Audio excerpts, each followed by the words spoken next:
Une anthologie des lectures des paroles de Dieu Tout-Puissant.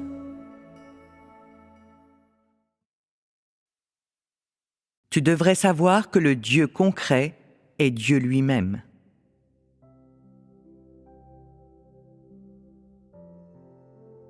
Que devrais-tu connaître du Dieu concret ? L'esprit, la personne et la parole constituent le Dieu concret lui-même. Et cela est le vrai sens du Dieu concret lui-même. Si tu ne connais que la personne, si tu connais ses habitudes et sa personnalité, mais ne connais pas l'œuvre de l'esprit ou ce que l'esprit fait dans la chair, et ne prête attention qu'à l'esprit et à la parole, et prie l'esprit seulement, ignorant de l'œuvre de l'Esprit de Dieu dans le Dieu concret, alors cela prouve encore une fois que tu ne connais pas le Dieu concret. La connaissance du Dieu concret comprend la connaissance et l'expérience de ses paroles, et la compréhension des règles et des principes de l'œuvre du Saint-Esprit, ainsi que la manière dont l'Esprit de Dieu œuvre dans la chair.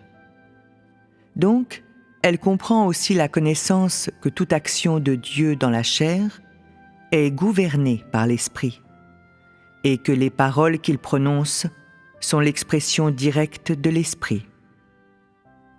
Ainsi, si tu veux connaître le Dieu concret, tu dois avant tout savoir comment Dieu œuvre dans l'humanité et dans la divinité.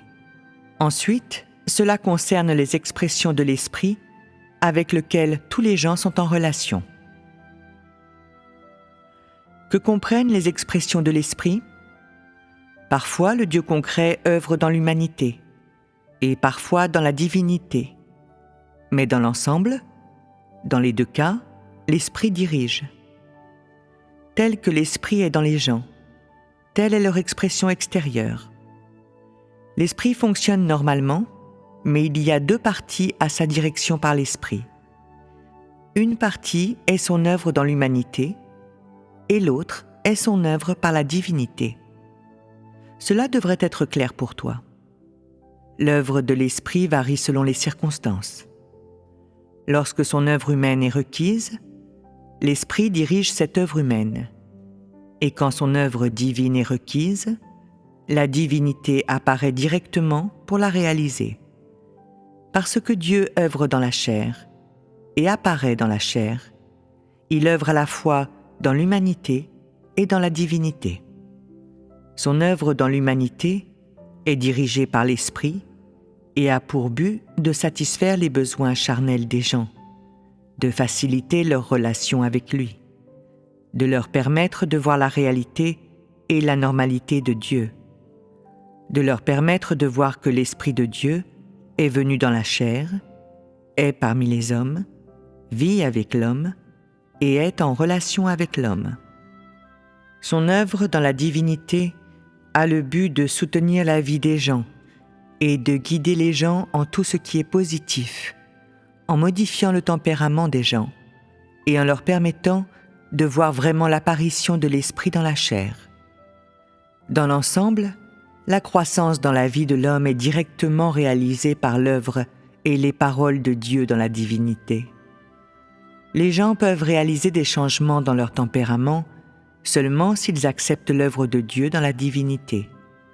Alors seulement peuvent-ils être rassasiés dans leur esprit.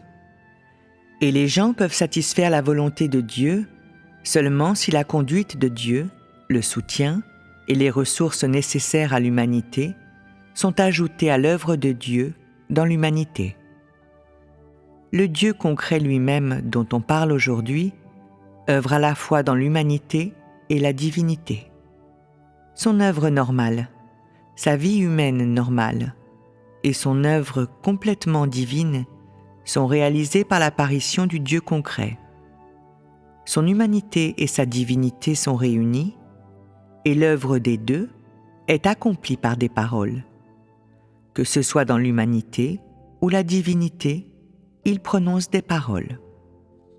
Quand Dieu œuvre dans l'humanité, il parle la langue de l'humanité afin que les gens s'engagent et comprennent.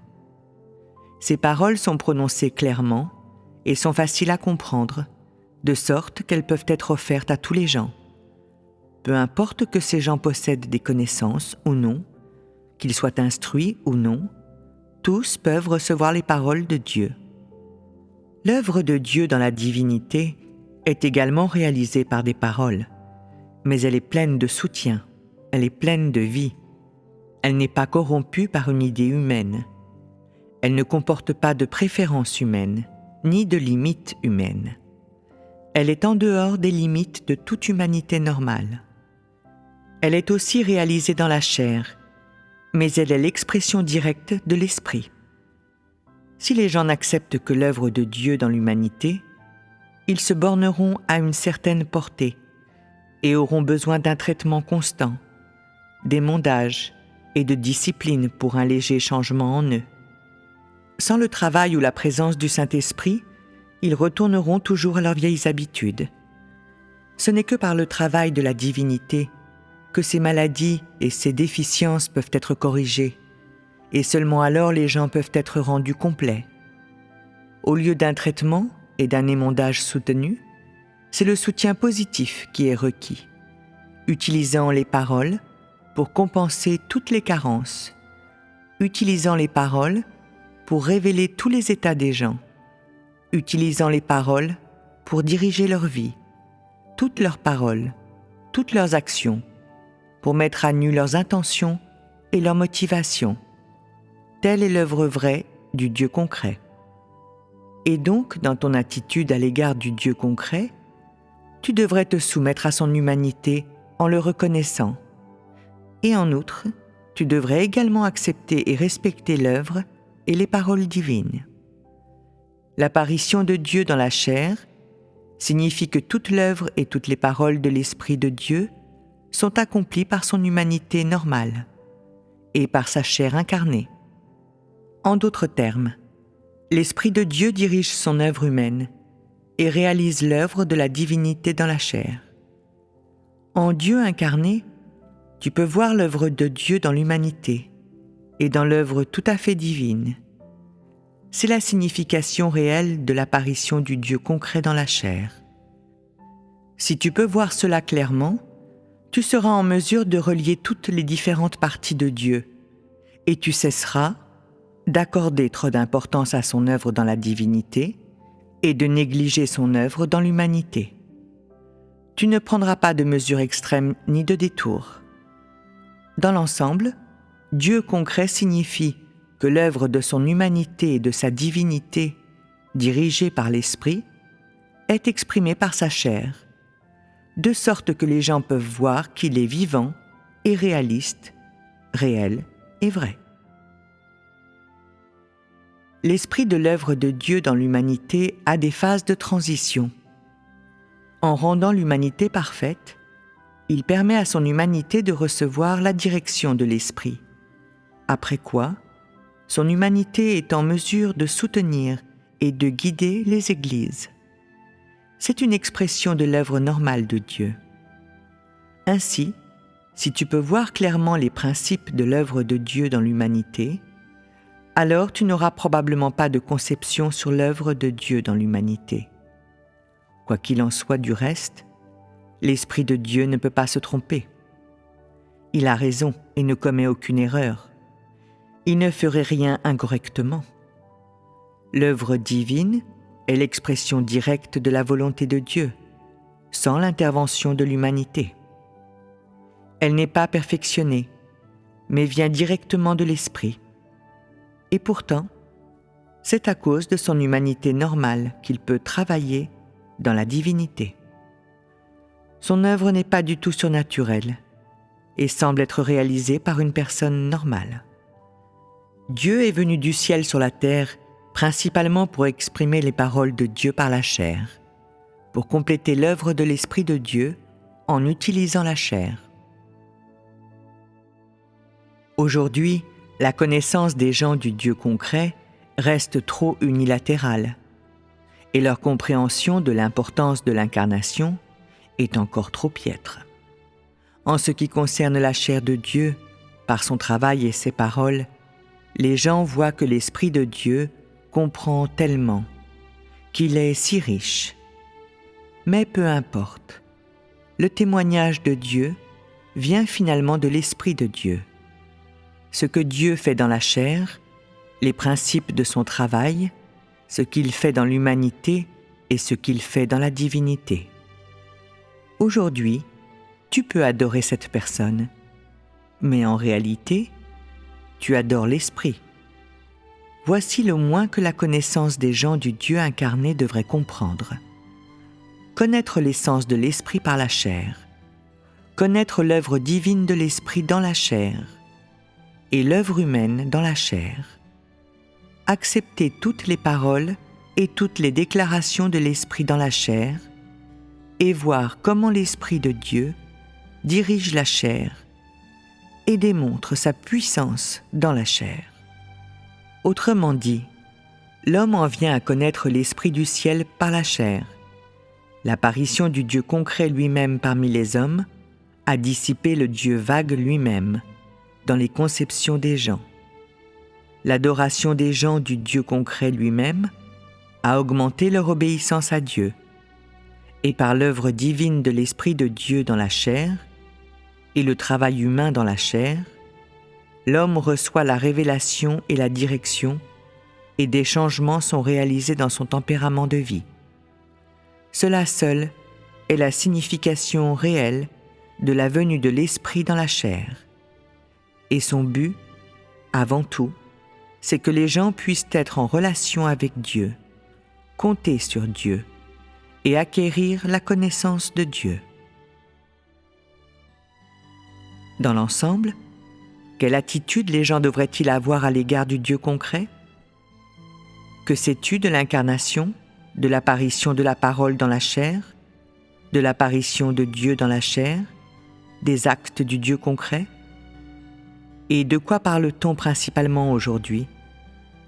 L'incarnation, la venue de la parole dans la chair et l'apparition de Dieu dans la chair, tout cela doit être compris. En fonction de votre stature et de l'ère, vous devez progressivement comprendre ces questions. Au cours de vos expériences de vie, vous devez progressivement comprendre ces questions et vous devez en avoir une connaissance claire. Le processus par lequel les gens font l'expérience des paroles de Dieu est le même que le processus par lequel ils connaissent l'apparition des paroles de Dieu dans la chair. Plus les gens font l'expérience des paroles de Dieu, plus ils connaissent l'Esprit de Dieu.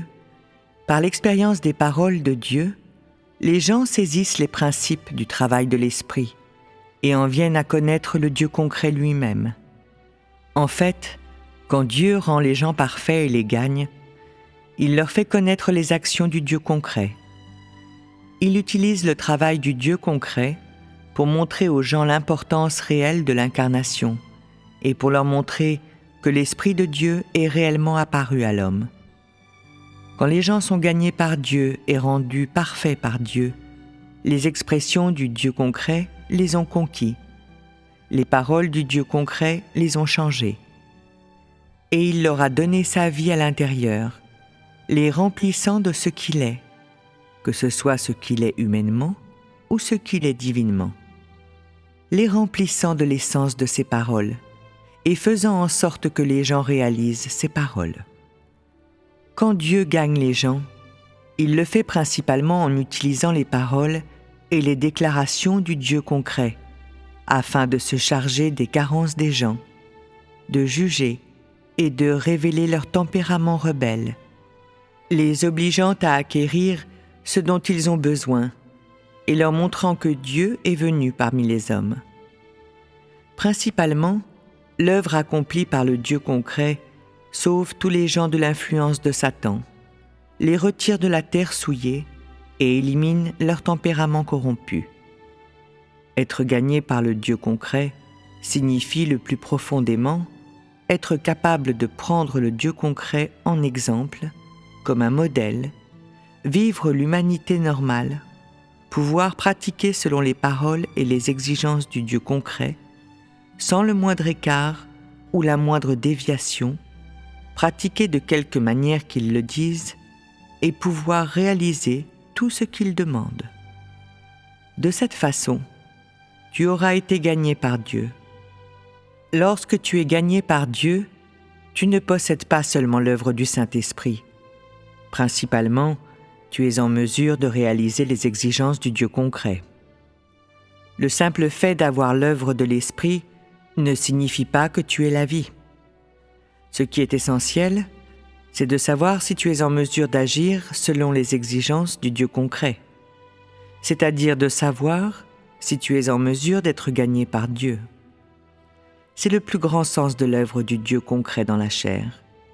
Autrement dit, Dieu gagne un groupe de gens en apparaissant dans la chair, vraiment et actuellement, et en étant vivant et réaliste, en étant visible aux gens, en accomplissant l'œuvre de l'Esprit dans la chair, et en servant d'exemple pour les gens dans la chair. La venue de Dieu dans la chair, avant tout, a le but de permettre aux gens de voir les véritables actes de Dieu, de matérialiser l'Esprit sans forme dans la chair et de permettre aux gens de le voir et de le toucher. De cette façon, ceux qui seront rendus complets par lui le manifesteront, seront gagnés par lui et seront selon son cœur. Si Dieu ne parlait que dans le ciel et ne venait pas vraiment sur la terre, alors les gens seraient toujours incapables de connaître Dieu. Ils ne pourraient que prêcher sur les actes de Dieu en utilisant une théorie vide, et les paroles de Dieu ne seraient pas leur réalité. Dieu est venu sur la terre principalement pour servir d'exemple et de modèle pour ceux qui doivent être gagnés par Dieu. Ce n'est que de cette façon que les gens peuvent réellement connaître Dieu, toucher Dieu et le voir, et alors seulement peuvent-ils être vraiment gagnés par Dieu.